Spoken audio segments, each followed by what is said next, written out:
Well, good day, everyone, and welcome to our DevOps Unbound Roundtable. We've got a fantastic panel here with us and a really exciting topic. Today's webinar or panel roundtable is sponsored by Tricentis. So we're very happy to be working with the good folks at Tricentis today, putting this event on. Our topic today is GitOps replacing DevOps? Probably heard a lot about GitOps here and there. Maybe you're doing some GitOps. We're going to explore that and talk a little bit about what it is, where it applies, maybe some thoughts about where it doesn't. We'll see where the conversation goes. So let me take care of a little bit of housekeeping here. My name is Mitch Ashley. I will be your host and moderator. Here comes our panel on. And we are recording the roundtable today. So we'll send out an email to everyone who's attending, all our participants, with a link to the recording. We don't have any slides, so you won't have to deal with that. But you can always share this with a friend and someone else can partake care of it later. Or if you said something that you thought you wanted to go back and check out, that's great for the recording as well. Now, this isn't just us talking. We'll have plenty of opportunity to hear us speak. But we'd love to have questions from the audience. So feel free anytime during our conversation, just as the flow goes. There is you can do the question, the Q&A tab. There's also a chat. If you just put something in public chat, we'll respond to it there or try to wrap that into the conversation to where it fits or the flow goes. We'll just kind of take that as it is. So either way, we'd love to have you interact with us. So please do that as well. Also, we have a giveaway of 4 gift cards that we're giving away at the end of the roundtable. So stick around, find out if you're one of our 4 lucky winners. So let's move on to our great topic, is GitOps replacing DevOps. So I have a distinct pleasure of introducing our panelists here. Let's start with you, Tracy. Tracy Reagan is CEO of Deploy Hub. Hi, Tracy. Tell us a little bit about yourself. Well, hello all, and thank you to the GitOps group and Tricentis for always inviting me to these. I always have a lot of fun with them. I am Tracy Reagan. I am the CEO of Deploy Hub and one of the community directors for a new project in the CDF called Ortelius. What Deploy Hub and Ortelius is all about is creating a centralized catalog of basically deployment metadata around microservices so that you can track who's consuming them, who's using them, who owns them, and where they're deployed. Excellent, excellent. It's always good to have you on, be with you on the panel again, Tracy. Thank you. How about Clint? Clint Spraub is Director of Product Marketing with Tricentis. Hi, Clint. Hi, and hello, everyone. Again, my name is Clint Spraub, Product Marketing at Tricentis. My primary role is defining the messaging and especially our DevOps story and helping customers understand how testing and quality fits within their DevOps journey. And so I'm really glad to be here and glad to be a part of this wonderful panel. Excellent, excellent. Next, how about you, Brendan? Brennan O'Leary is Senior Developer Evangelist with GitLab. Hi, Brendan. Yeah. Hey, Mitch. Thanks for having me as well. Always a fantastic time. I feel like I always get a lot out of these panel discussions, and I love being able to talk through stuff. And that's really my job for GitLab is, spending my time talking to developers and DevOps practitioners and other folks about, what they're doing and how they're making things work in their businesses or with their open source projects. So I'm always excited to get to chat through these kinds of things. Wonderful. Cornelia Davis is CTO with Weaveworks. Cornelia, great to be talking with you today. Welcome. Thank you. Thank you so much for having me a part of this fantastic team. Again, my name is Cornelia Davis. I'm the CTO at Weaveworks. And I've been at Weave for about a year. And prior to that, I've spent almost the last decade in app platforms. So I was at Pivotal where I first worked on Cloud Foundry, and then in the last 3 years or so worked together with VMware on Kubernetes-based stuff. So I've been working in the Kubernetes space for, nearly 5 years now, 4.5 years, something like that. So it doesn't make me a total veteran, but it doesn't make me a noob either. In working on application platforms, I've been in the DevOps space for almost that length of time, probably even before we had the term. I am part of the programming committee of Gene Kim's DevOps Enterprise Summit.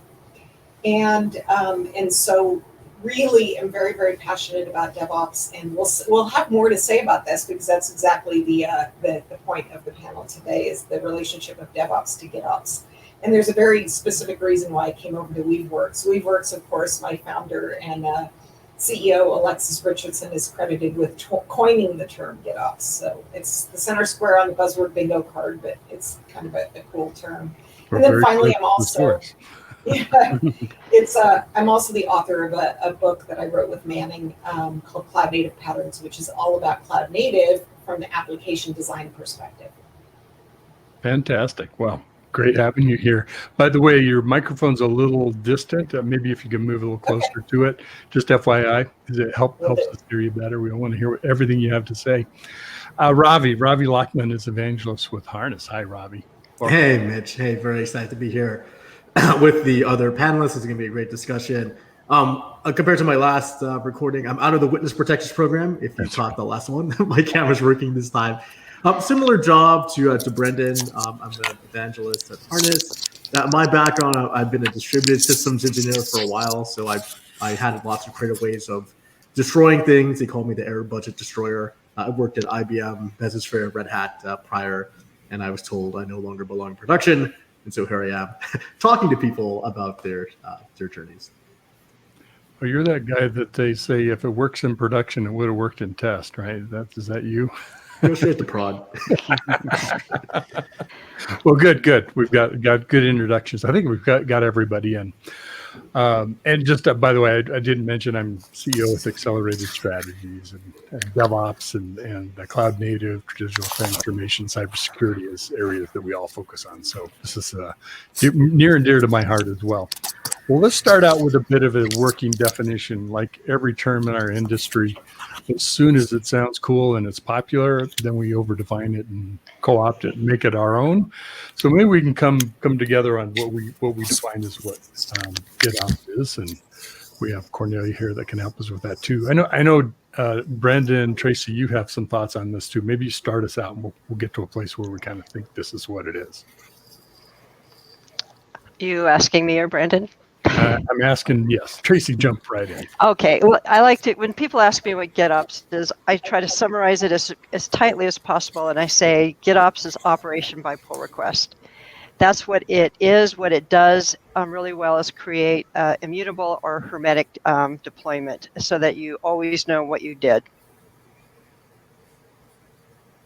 Yeah, I think that's a pretty great definition because it's similar to how I think about it. I think about it as, it's infrastructure as code, of course, right? It's defining that infrastructure as code. It's using a pull request or a merge request as the change mechanism for anything that we're going to change about that infrastructure. And then it's using CI/CD to automate those changes. And so, yeah, I always think of it as those three things. And Tracy's definition probably is even more succinct than that. But I agree.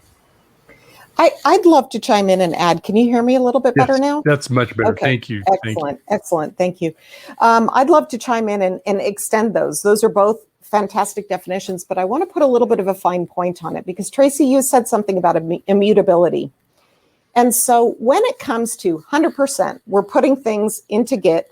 We're using Git as a user interface mechanism, as an audit mechanism, all of those types of things, pull request, policies, we're applying policies in there. Then we've got automation for sure. But that immutability part, there's a part in GitOps that's really important, which is it's all about a reconciler.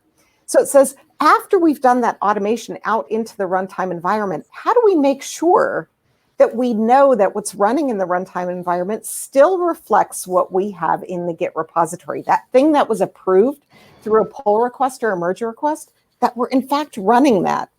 And that's where what we've done with GitOps is we've capitalized on that pattern that Kubernetes popularized, which is this constantly converging system. Like you're constantly, if something happens, you converge back into that desired state. And so GitOps takes this idea of automation that we've always had, and it kind of turns it on its head and says, well, it's not just automation and then we're done. It's this assumption that we're never done and we have to do things in a reconciliation-based way. So it's drift detection is something that is part of what we do there as well. So it's a very GitOps to me is a special way of doing that automation that Brendan just talked about. Most is the source of truth. Now you have a way of supply chain integrity, if you will, to use that term, all the way to production, to deployment. Clint or Ravi, jump in. Yeah, I think I have like the least stringent definition of GitOps. What I see GitOps as, I actually see it as like SCM operations. So some sort of version control or SCM is the genesis for everything else behind it. So it's maybe whatever level of effort you had with like a merge, that should facilitate all the way to production if it was seamless. Well, all the infrastructure underneath it should be allowing for a seamless deployment, leveraging infrastructure's code or CI/CD.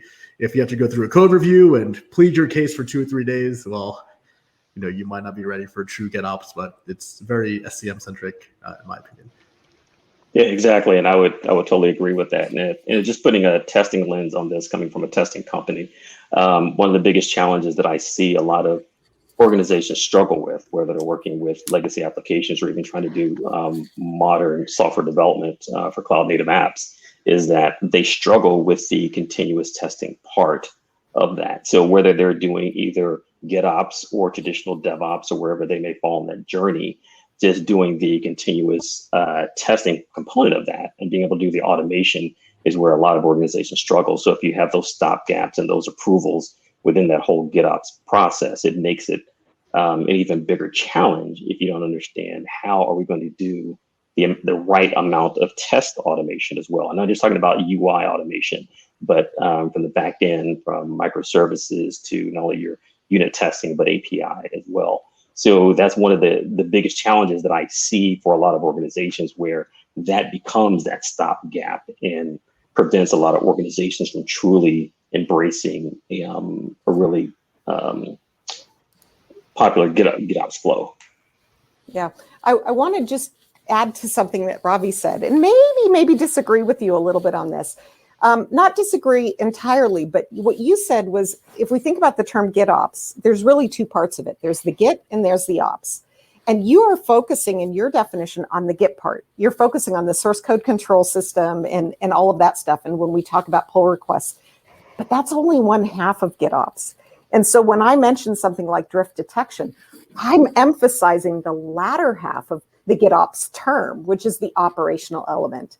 So it's not just what we're doing in SCM, but it's everything that we do to ensure that what we have in the source code control system, the system of record, the single source of truth, is in fact what's happening over here. So there's a lot of work involved in making sure that you have that complete end-to-end flow. Interesting. There's some really good questions that are coming in on the chat conversation folks are having, and I know Tracy's responding. When we say GitOps, are we talking about a specific kind of architecture? Does it have to be Kubernetes? Does it have to be containers? Can it be used for virtually any software architecture that you can put into an automated tool chain workflow that could be supported by Git? Yeah, I mean, I think the answer really simply is it doesn't have to be a specific architecture. I mean, I think, to Cornelia's point, that for Weaveworks and the founders of the term, it came out of this, need to manage the complexities that Kubernetes can bring. But I think the principles behind GitOps can apply to any type of infrastructure. We've seen folks apply it to, automating the way that they're deploying VMs, right? As well as, stuff that they're deploying onto Kubernetes. So I think that, kind of focus, what Ravi was saying, that focus on the developer experience, right? The developer-centric experience of managing infrastructure. And then the making that kind of, infrastructure as code would be the old term, but making that real through what Cornelia was talking about, which is, an automated way of ensuring that is, what actually happens.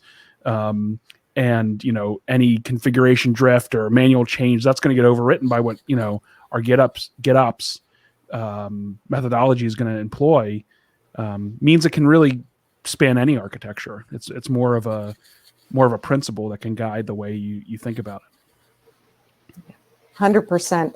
And I promise I'll mute myself and stop talking here in just a moment. But I do want to take the opportunity to invite everybody in the audience or anybody who's listening to the video.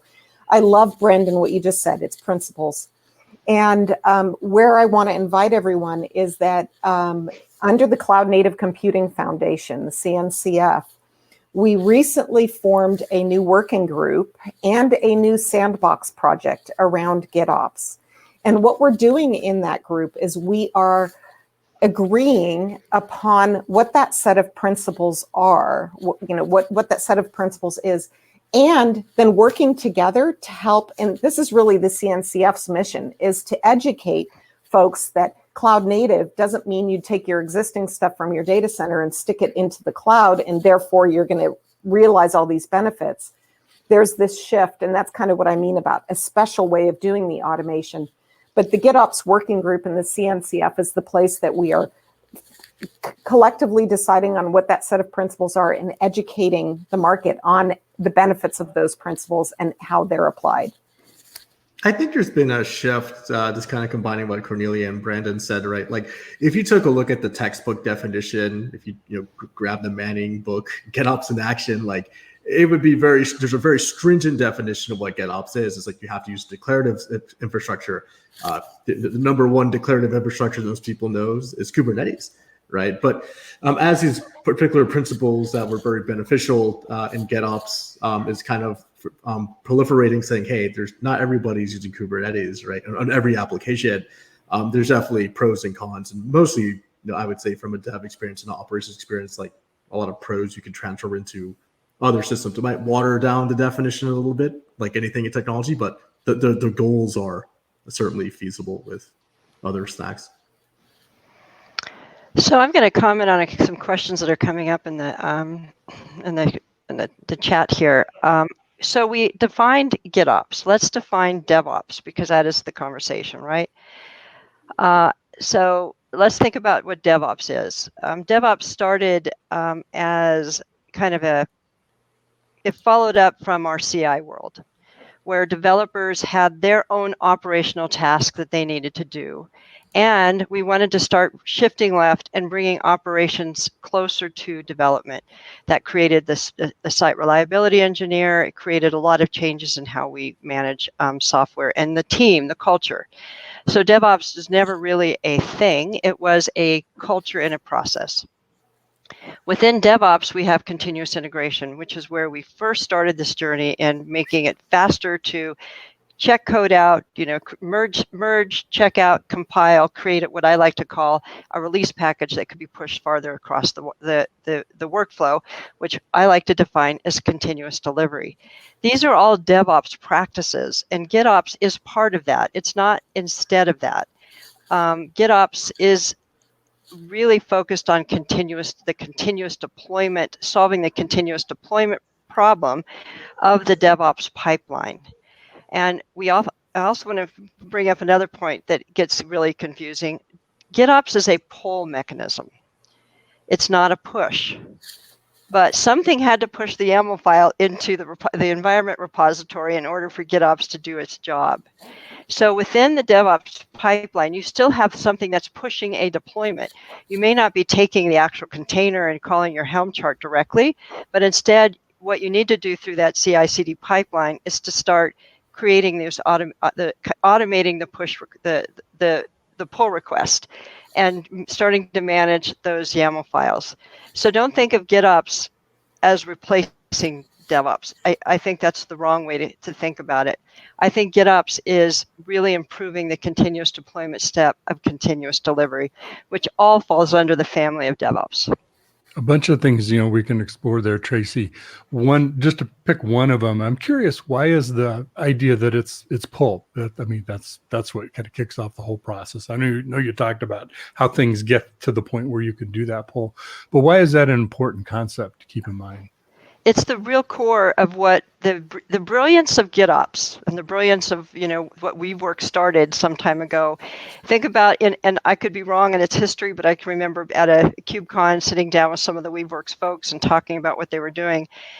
Think about when we first started pushing things to Kubernetes. We would create a container image, we create a YAML file, and we would use that YAML file to deploy it.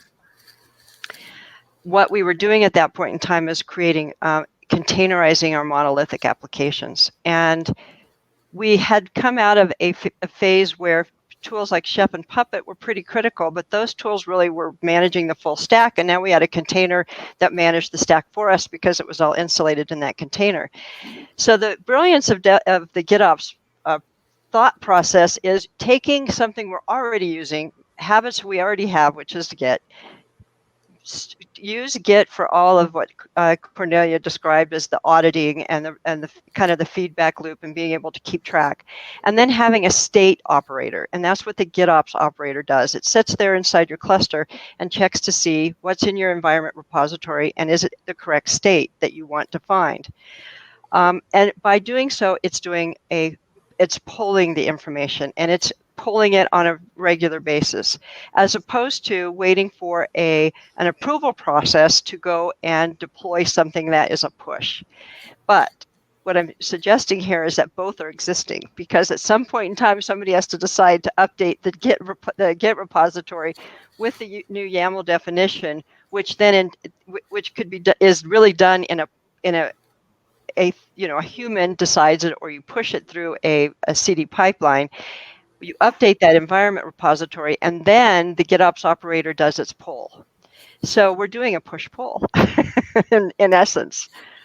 Yeah, I mean, that is a fantastic point, Tracy, that there's a little bit of both. And when it comes to something like the CI process, so the output of the CI process, I'll simplify it and say the output of the CI process is a new container image. That is something where we can say, you know what, we know regularly what the steps are. We don't have to worry too much about distributed systems and things like that, because, we're going to do a code commit, and then it's going to do a series of steps. And if something breaks, we can, see that. And but in the end, we get the container image. But as you alluded to earlier, Tracy, that container image now is going to get realized in a number of different places. And so the whole notion of pull has so many advantages. There's a security advantage. There is an advantage around eventual consistency. But the one that I want to focus on here is that we're talking about distributed systems here. So that container image that we just built through a push model is going to be deployed in a bunch of different places. And those are highly distributed. And those environments are constantly changing. And we want each one of those environments to be responsible for their own state. And that's a big part of where the pull comes from. And by using a pull, it allows us all sorts of interesting deployment topologies. It allows us to be at a sporadically connected edge, where at the edge, the pull mechanism is saying, you know what, this is part of my semantic. Whenever I'm connected, I can pull, rather than the pusher saying, oh, well, gosh, they're not connected. I'll have to retry. So it's a key distributed systems pattern is what it is. So one of the things I would like to just for my colleagues on the panel is just with your particular customer base, are they embracing more of GitOps versus DevOps, or are they kind of confused? Where are you seeing them in their particular journey? It's an extension.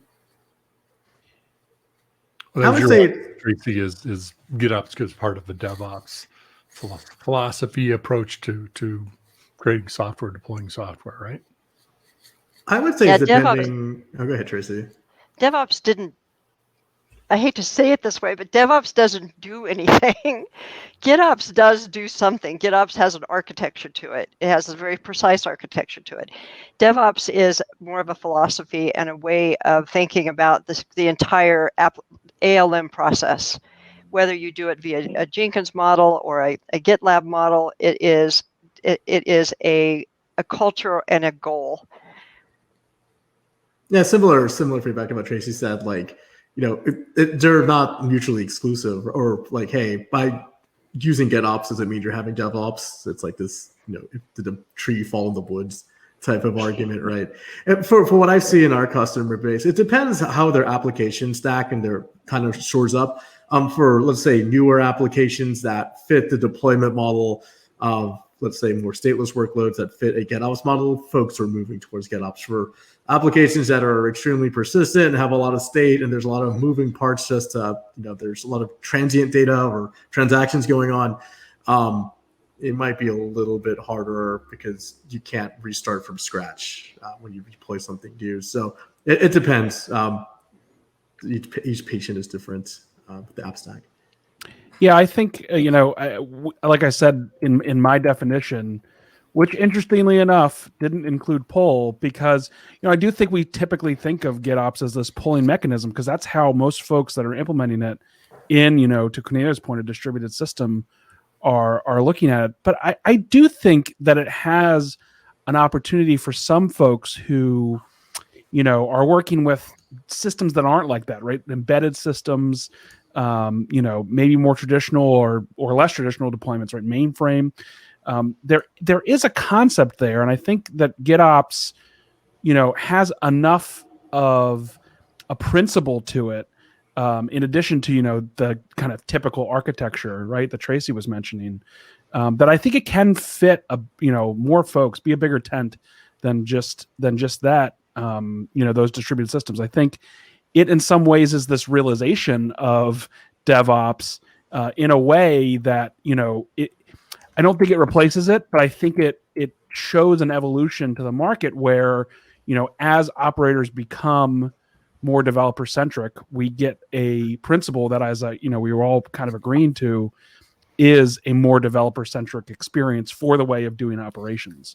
And I think it's critical to say that means we're not going to have these like silos of somebody going in and fiddling with the architecture and messing with the way production is running.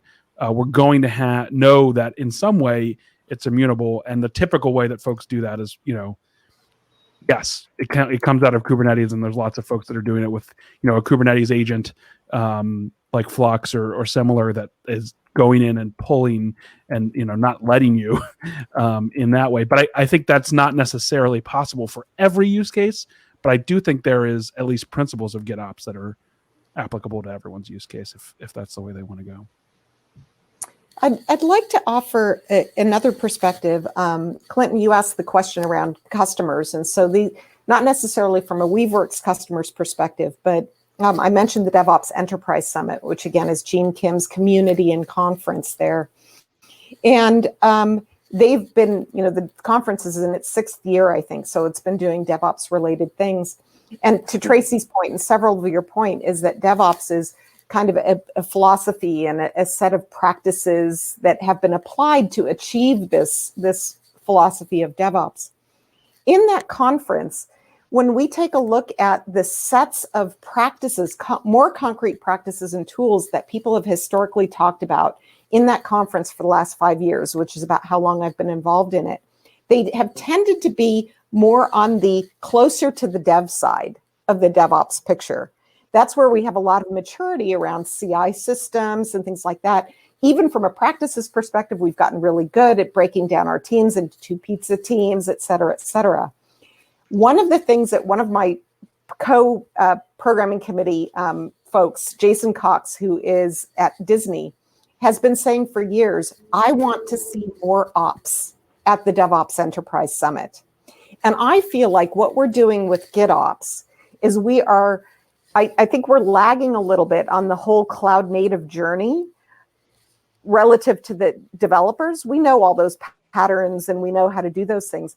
But now we're starting to invent what are the sets of practices practices and tools that are going to help us as we push closer and closer to the right-hand side to the ops. That to me is how I view GitOps, is it's starting to deliver on the ops side of DevOps more than we have in the past. James is asking a good question. I think many good questions in conversation in the chat here. Just asking, so help us understand a little bit more about what is it automating the developer? What is it automating for operations? Or is it really kind of the entire process of that whole pull process all the way through? So I try to simplify it in a tweet. since that's about the size of those boxes. Yeah, they are. I said, James, GitOps mainly automates the deployment aspect. I like to say it's a continuous deployment solution for your pipeline.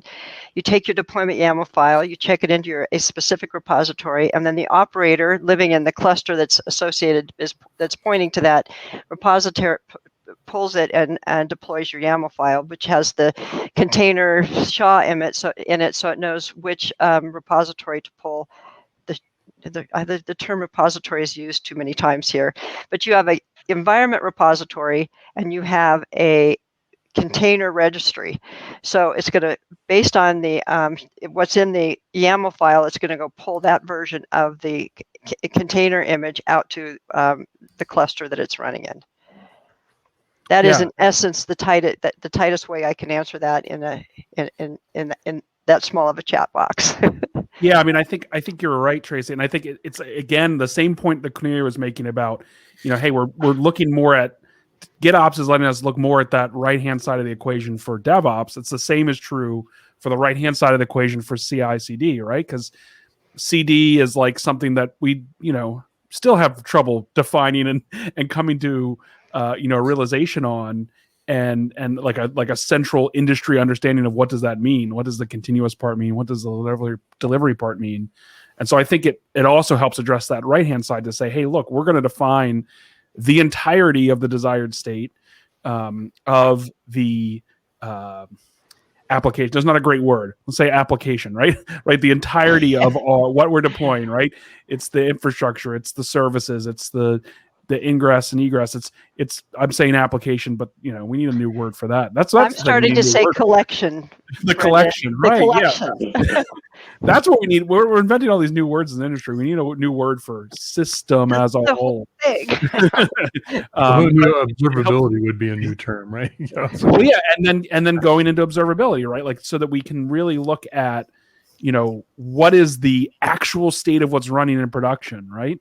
I'm sure Clinton could talk a lot about, people test before and then they test in production, whether they like it or not, right? So what is that actual state and does it match our desired state? And if there's a difference, like why, right? Like why are things happening differently? We want to really be able to observe that because in these large distributive systems, you can't just, as a human being, necessarily wrap your mind around the entirety of the system as a whole. And you need some other way of reasoning about it and allowing your assumptions to be challenged and your assumptions to be respected by the system as a whole. That's a really good point. I mean, we talk about managing complexity. Everything is getting bigger and more complex for us to be able to keep it in our heads alone. It's nearly impossible these days. I think that's a solid point. I'd like to turn the conversation to a little bit a different direction. Before I do, I just want to let everybody know that DevOps Unbound, if you're enjoying this kind of a forum, roundtable style discussion, we are actually going to have a couple sessions at the Tricentis Virtual Summit conference that's coming up. It's on April 13th, 14th, and 15th. I put a link in the chat. I'll paste it in there again if you want to find out more about how to attend. So we would appreciate seeing you there, and I'm sure the Tricentis folks would as well.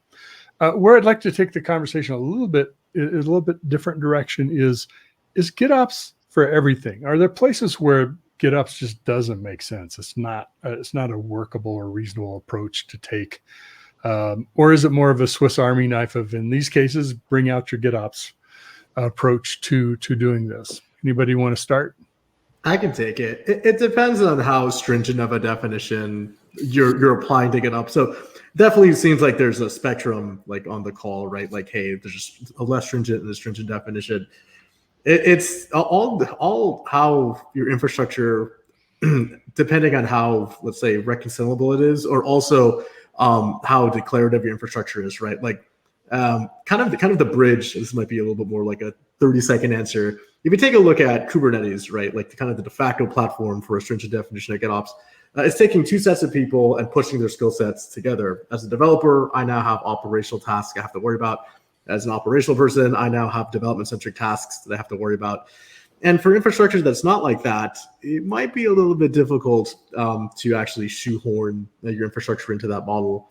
Again, being able to if source code is the source of truth and it kicks off everything and everything is infrastructure as code, it's very development centric task to reconcile that, right? Like I can reconcile things by running get diff.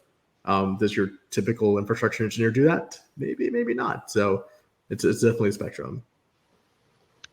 I'd like to chime in on that. I first want to go back up because Cornelia posted something that I think we should point out. She's put CD plus CO, which is really adorable, and I love that because what we have struggled with in overall within just when I say we, I'm talking about the broader IT community, is the ability to have a repeatable process all the way from dev through prod. There's always been a wall, and we've never really been able to break it down. Maybe the wall is smaller, it's not quite as tall, it's maybe 4 feet, not 8 feet, but there is still a wall. And what I have always seen through my career is that even if we have a CI/CD practice that goes all the way to test, operation teams tend to be skeptical about the scripts that the test and development teams have used to do deployments. They have ownership issues, like they should, because they're responsible for those environments at the higher end of the CD pipeline. So GitOps does have the potential to marry, CD plus CO, because it provides. Let's just take it in a general kind of technical way of looking at it. Developers have their branch where they're storing their YAML files. Testing have their branch where they're storing their YAML files, and production can have their branch where they're storing their YAML files. So if production is allowed to use the same process and is comfortable with the same process as dev and test, we're coming closer to continuous operations. And that is, again, part of the brilliance of that GitOps model. Now, that being said, I'll say where I think it's going to start running into some roadblocks is as we expand these Kubernetes environments and as we expand into microservices and we have lots of microservices running and we have lots of YAML files, we are going, from a scaling perspective on the operation side and being able to run as many clusters and pulled from many repositories as possible, it's easy. But there is a human factor in managing the number of YAML files. The other thing that I see that can be a roadblock, and I'm hoping that the SIG starts addressing it, is the different formats for the operators. You have one for Rancher, you have one for Flux, you have one for Argo. And with us, like Deploy Hub, we'd love to be able to generate those files and push them out to the GitOps operator, but which one do we format to? So I'm hoping there's a standard for what that looks like, because if there is a standard, then development teams can use Argo if they choose to, and production teams can use Rancher if that's what they're comfortable with. And those are the kinds of issues I think that and I wouldn't call them issues, I'd call them growing pains for the GitOps movement. I think that's what we'll see in the future. Yep. I mean, it's still early days. There's plenty of growing pains for sure. There's lots of things that we haven't solved. And every time I see one of those blog posts that says, oh, here's the problem with GitOps, I'm like, okay, you just wrote my backlog.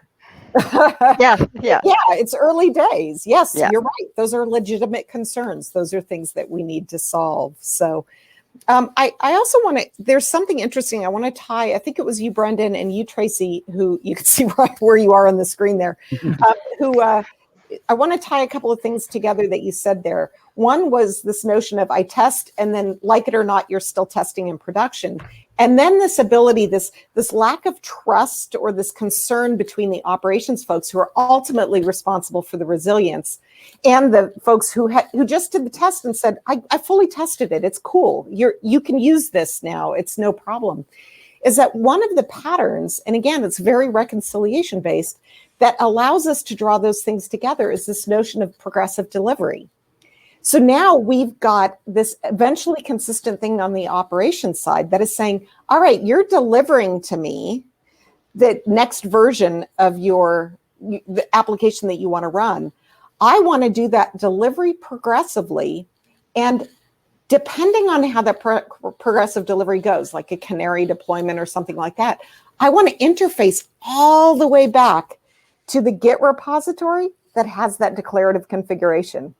So I need to close that loop. And that's why I'm always so insistent that GitOps has to go all the way to the right and then has to circle all the way back into the Git repository, because that's what it's all about. Make sure that what you think you have is what you actually, what you want is actually what you have. That's the whole thing.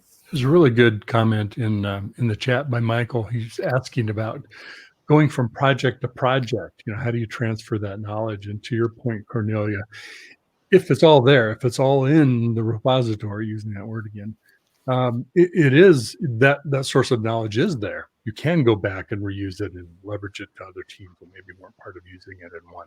You agree with that?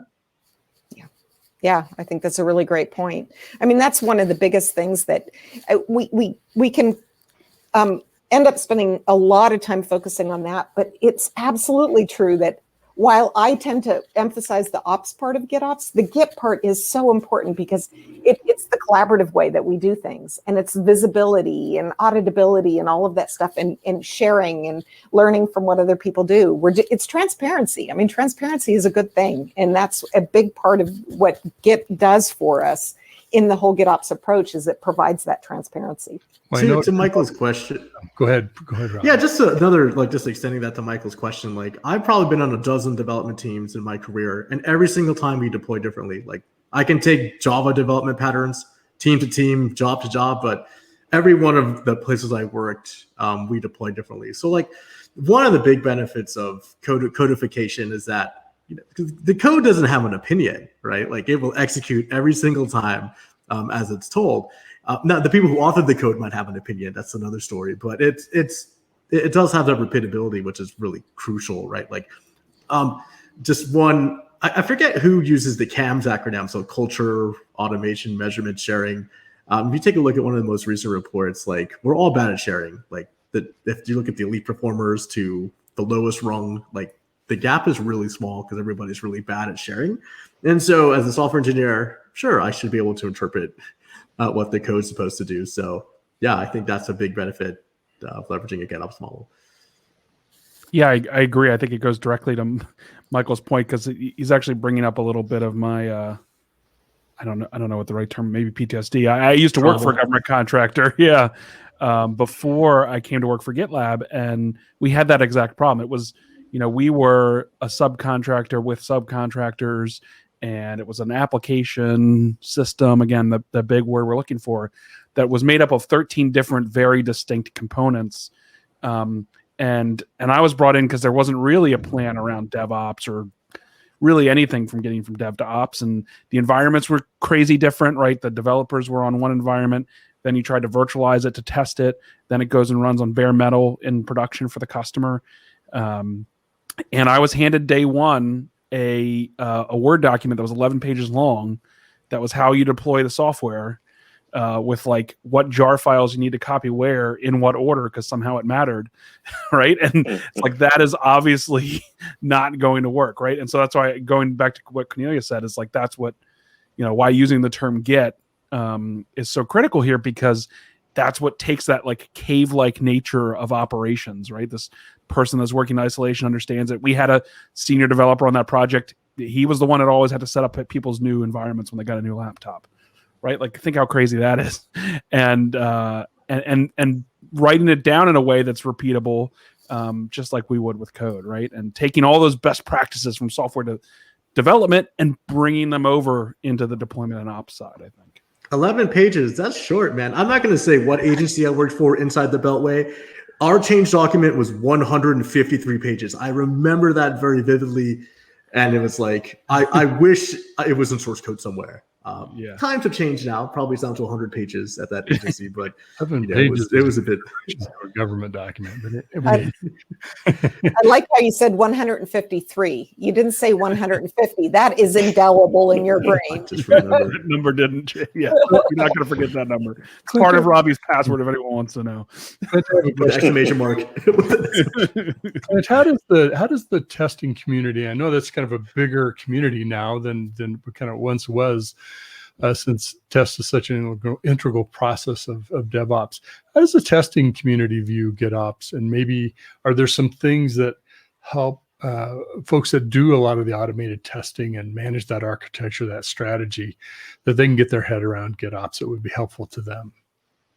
Yeah, so what I see in just in organizations in general, from startups to large enterprise organizations, is that they're really just struggling just to get their arms around just understanding just DevOps in general.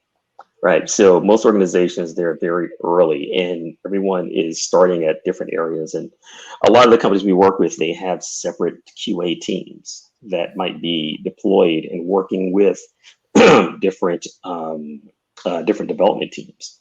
But the way that they do automation and GitOps and just DevOps in general is just so new. Because a lot of the customers that I talk to, depending on the types of applications that they have to manage, Robbie and Brendan talked about, just from a government perspective, all the different components and them trying to wrap their head around how can we modernize or go through these, of course, the latest buzzword of the last 5 years is digital transformation, right? So what we're seeing from a testing perspective is that a lot of these organizations are still struggling to understand how do we improve quality in this entire process, because they can understand that, okay, this is a new paradigm or a technique, but they still haven't grasped the actual execution side. How do we properly implement testing and test automation to ensure that we have proper quality? How do we ensure that we're testing all the different components in the ways that they need to be tested before they're released to production? And if we're testing production, how do we do that? So what I'm seeing is that it kind of runs the gamut in terms of how test organizations or just organizations in general are just struggling with quality and the best way to implement that. And I'd be curious, just my colleagues on the panel, just to understand how their customers are dealing with that particular slice within the whole GitOps process. I know it's still part of the CI CD component, but does that become, for both of the ones that I talked to, that's pretty much the main bottleneck, just because of trying to understand the whole paradigm? So I think we're starting to see a shift, and maybe this could be a discussion for another panel. And the CD pipeline is morphing. It really is. We're gonna, I think 5 years from now, we'll be talking more about events and processing than we are talking about a imperative pipeline process, which means that an event for testing could be called at any point in the process. And I also think that as we push the decoupled, monolith into microservices, we're going to recognize that not every microservice is equal and requires the same amount of testing or the same pipeline. And events will solve some of those problems for us, because we'll be able to declare what our pipeline needs based on the risk value or the consumption of a particular microservice and who it impacts. So I think that we'll be seeing a change in how testing is called and at what states and how, based on an event model. And you think about events, you think about tools like Kepton, you think about the Puppet Nebula, you think about Tecton. Even though it's not really events, it's driven, it has an internal pipeline to Kubernetes that we could literally, the operator could kick off a pipeline to go and test something and do a smoke test in production. So I feel like, we've always seen our pipeline as very, very much like a pipeline. We're turning it into a starburst where any of these processes can occur at any point in what we were acting upon.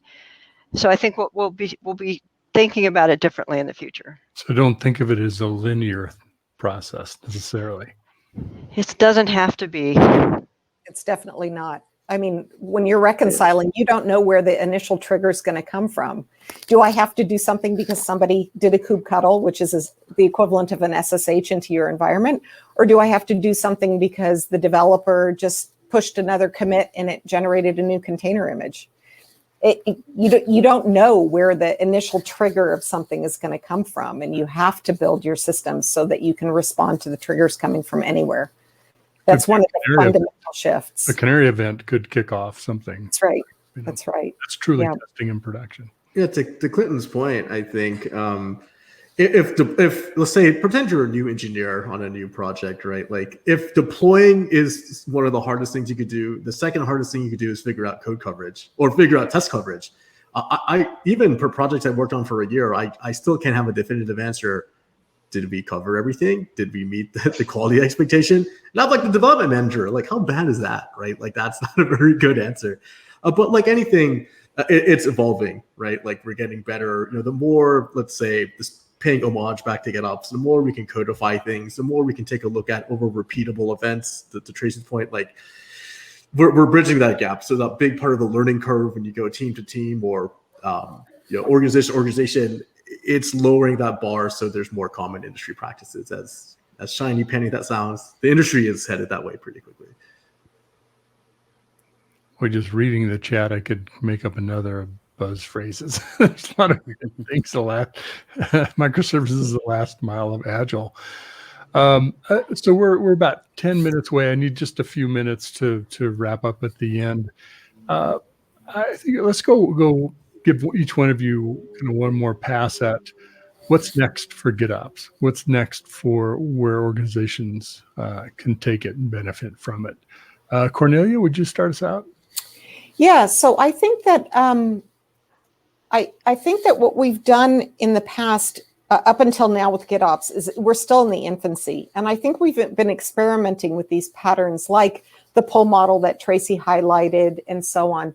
I think that we started to touch upon it when we talked about, again, Tracy, when you talked about these imperative pipelines. I think what we're going to start to see is we're going to start to see us embracing this model of a non-imperative kind of reconciliation-based way of programming our systems from delivery all the way out through operations with tying back into the continuous integration part. So some of the things that we are going to define a set of new models. So there's going to be the notion of something like a GitOps pipeline. We have CI pipelines, we have CD pipelines, but what does a GitOps pipeline look like? And so we're going to start to make these things abstractions that developers, and when I say developers, I mean any kind of a technologist. It could be somebody who's writing code to instrument their ops side, or it could be somebody who's writing code, actually application code. But any technologist is going to have a new set of primitives to define these kinds of pipelines and take that control through those abstractions. Who's next? Go for it. Yeah, Brent. I would say that just from my perspective, the future really comes down to really educating the expanded customer base for all industries, because right now I believe there's just so many different implementations, so many views in terms of, I think we have a good idea in the standard definition of what GitOps is, but it always comes down to, regardless of where you are or what tool stack you have, it really comes down to execution. So how can we help organizations understand what is the best way to get started with GitOps? What is the proper practice? How do you implement, how do you really push forth transparency? And this is, when I was with GitLab, that was, that's their mantra, right? Transparency. And that has to be something that, in order for organizations to really, put their arms around GitOps and really move forward, they really have to understand these are the baby steps we need to take. This is how we're going to progress. So I think it's really going to come down to education and how we can make it so that it's much more digestible and easier for a lot of these new dev organizations to really understand how to properly implement GitOps. Great. Brendan, how about you jump in? Sure. Yeah. No, I think if I'm thinking about the future, I think we see all the time, and we've seen it for years. I'm old enough to remember software development before the term DevOps even existed, right? Not to date myself entirely, but it's true. And I think over time we see tools and methodologies come along that, promise like faster deployment, right? Seamless management. I think the reason GitOps maybe feels a little different and we're seeing more interest around it, or at least, relative to other tools and methodologies going around, is that focus on that, I said developer centric, but I use developer the same way Cornelia did, right? That technologist centric experience, and bringing that like infrastructure, that real ops management into the same version control system as where we're doing our application development, right? Really enabling teams to share information transparency, really enabling teams to collaborate in this like central platform, while also benefiting from, built-in features of Git, while also, allowing observability data to come in and impact the same things, right? That kind of convergence into a methodology, and I think a platform. We're seeing it in industry in consolidation through many platforms of, a way where everyone can do the planning, the source code management, the delivery, and really actually realize the, goal of putting the words dev and developer and operations together, and actually bringing people together into the same platform, same building, same sheet of paper, however you want to put it. Playing the same music together. I think that's what we're going to continue to see. Well, Brendan, I'm betting on that. Because what you just described is what we're doing with Ortelius and Deploy Hub. At the farther we go down this road, the more DevOps at scale is going to be a discussion. We're going to go a lot faster. Microservices are going to move faster. And as somebody pointed out, not everything's a microservice that you deploy. You're going to have poly databases. There's a lot of moving pieces and parts. And then there's the infrastructure that moves as well, as along with all of that. So having a central location to find that information. And unfortunately, while Git has the audit information in there, you have to dig through it to find it. So the more we can abstract out and display in proper reporting, will make it easier for everybody, instead of having to go, dig through some Git to find that data. So visibility into what's occurring, configuration management will be, again, a conversation that we continue to have, and configuration management from what changed from the environment all the way up to the application and the database. And if we're going to move fast, we have to have that data. I guess I'll go last. I have the opportunity to hear what everybody said, so it's always like going last. This is my little sneaky trick I do. So I think the workloads are increasing. So I think GitOps adoption will continue to increase because the workloads are catching up. So I'll give you a really concrete example. I call it the Kubernetes dark days. I was migrating distributed Java workloads onto Kubernetes in 2015 and 2016. It was like pulling teeth, right? The workloads that are able to run on a declarative system is increasing. So in the Java days, I actually had to use a Weaveworks product called WeaveNet to facilitate the cluster management in a Java application that we ran. Not today. There's operators that do that, right? So the entire ecosystem and application infrastructure is moving towards a better housing in Kubernetes or another declarative platform. So as that goes on, the GitOps mantra is going on, and investment all across the board is going on. So I see a very positive momentum in the ecosystem and for the GitOps movement at the same time. Well, with that, boy, perfectly timed. Thank you for landing the plane 3-point landing there, Robbie.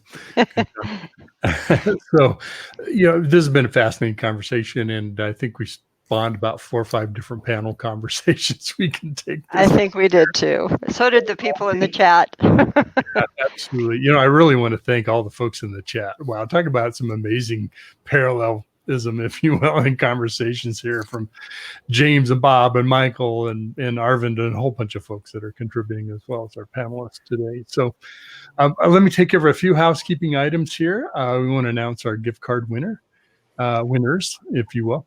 The 4 winners are Janelle B, Bruno C, Jason E, and Rory O. The good folks at MediaOps will be getting a hold of you to get those gift cards to you. I do want to remind you too again about our Tricentis virtual summit that's coming up. DevOps Unbound will have a couple of episodes that we're actually doing as part of the conference. The new experience for us. We're excited to do that. That's April 13th 14th and 15th. I also want to give a shout out to my partner and co-host, Alan Schimmel, who is usually part of our conversations on DevOps Unbound. He's taking some well-deserved time off for him and his wife. So I know they're having a good time. Hopefully they're not watching us. They need to be like out there having a good time. Well, if they are, hey, hi, Alan. You are. We're going to turn off here in a minute.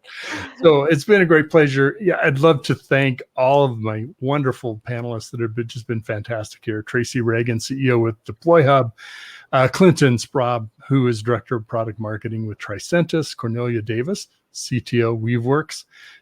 Great plug for you, Cornelia, by Ravi at the end there. Brennan O'Leary, Senior Developer Analyst with GitLab, and Ravi Lachman, Evangelist with Harness. It's Mitch Ashley, CEO with Accelerated Strategies. It's been my pleasure being your host and moderator for the conversation today. It's been an hour. It's busy times, and you spent an hour with us. We're extremely honored. We hope you've used your time well. Have a great rest of your day. See you. Thank you. Thank you. Stay safe.